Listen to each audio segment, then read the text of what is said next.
Everyone, तो कैसे हैं आप सब। बीएड की सभी क्लासेस आपको इस चैनल पे मिल जाएंगे। आज का मेरा मोस्ट इम्पॉर्टेंट टॉपिक है राधा कृष्णन आयोग की सिफारिशें क्या थी।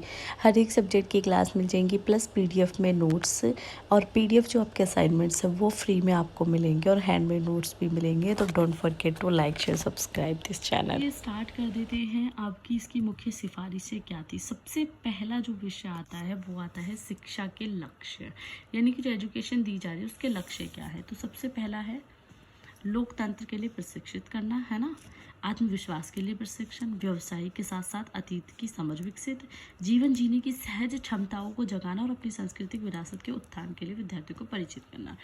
यानी कि इसे आप इससे मत देखो कि राधा कृष्णन ने क्या कहा, आप समझो कि हम पढ़ते क्यों पढ़ते हैं। देखो, अपने देश को आगे लेके जाने के लिए, अपने आप में एक सेल्फ कॉन्फिडेंस रहे उसके लिए, हमारी लाइफस्टाइल अच्छी हो जाए उसके लिए, हमारी जो पुरानी सांस्कृतिक धरोहर है उसे हम आगे बढ़ा पाए इसके लिए, और हर एक बच्चा उसे जान पाए इसलिए। तो ये पॉइंट वो है जो मैंने आपको अपनी लैंग्वेज में समझा दिया, और ये नॉर्मल भी है। अब आपको समझ आ गया कि ये लिखना था हायर एजुकेशन में। अब देख लेते हैं शिक्षण संख्या, यानी कि स्कूल कैसे होने चाहिए। तो आयोग के अनुसार शिक्षकों को 4 भागों में विभाजित किया जाए, यानी कि आयोग ने कहा था, जो अभी हम देखते हैं ना, प्रोफेसर, पाठक, वक्ता, प्रशिक्षण, वो 4 पार्ट्स में डिवाइडेड रहे। सिर्फ ऐसा नहीं टीचर कह के हटा दो, ऐसा नहीं था, ठीक है। और योग्यता के आधार पर एक ही श्रेणी से दूसरे में पदोन्नति की जाए, यानी कि अगर कोई हाई क्वालिफाइड है तो वो या उसका प्रमोशन होता है। एक एग्जैक्टली वर्ड ढूंढ रही थी जो कि प्रॉपर इसे डिफाइन कर पाए, जो इसकी क्या हो कि उसका प्रमोशन होता रहे लोअर स्टेज से हायर स्टेज में।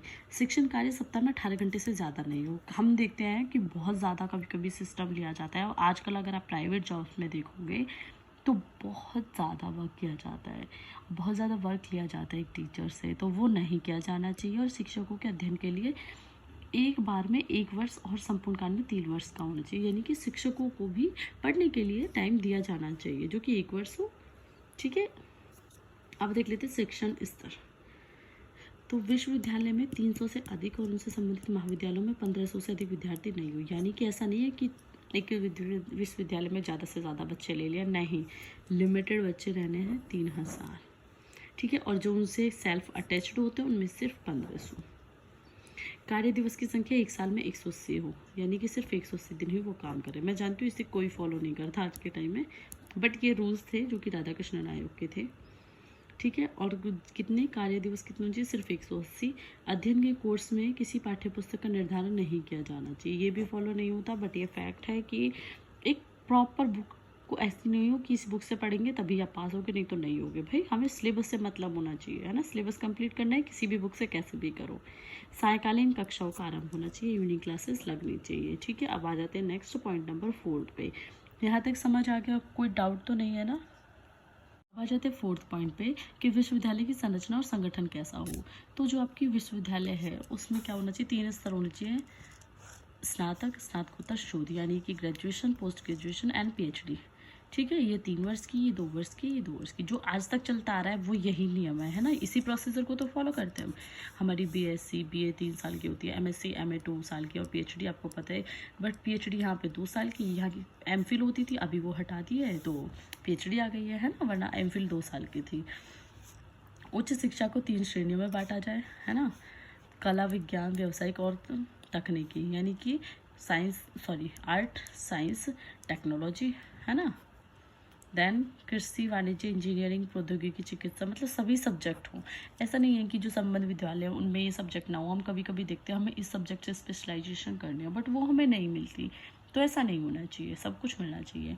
अब आ जाते हैं सबसे लास्ट पॉइंट 5th, व्यावसायिक शिक्षा, यानी कि जिससे बच्चे अपना व्यवसाय भी अच्छे से कर पाए, वो भी एजुकेशन में होना चाहिए। शिक्षा होनी चाहिए, कृषि शिक्षा होनी चाहिए, वाणिज्य होनी चाहिए, इंजीनियरिंग और तकनीकी होनी चाहिए, चिकित्सा होनी चाहिए, और कानूनी शिक्षा। ये सभी जो सब्जेक्ट हैं हमारे ऐड होने चाहिए।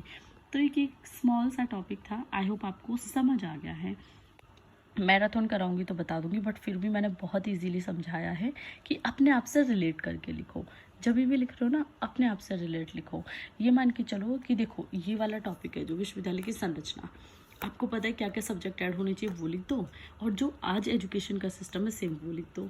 व्यावसायिक शिक्षा, आजकल ये सब्जेक्ट आपको देखने के लिए इजीली मिल जाते हैं, बट पहले नहीं मिलते थे, तो आप आज के टाइम के अकॉर्डिंग ये ऐड कर दो। बस, तो इतना सा टॉपिक था। आई होप आपको समझ आया, तो don't forget to like, share and subscribe.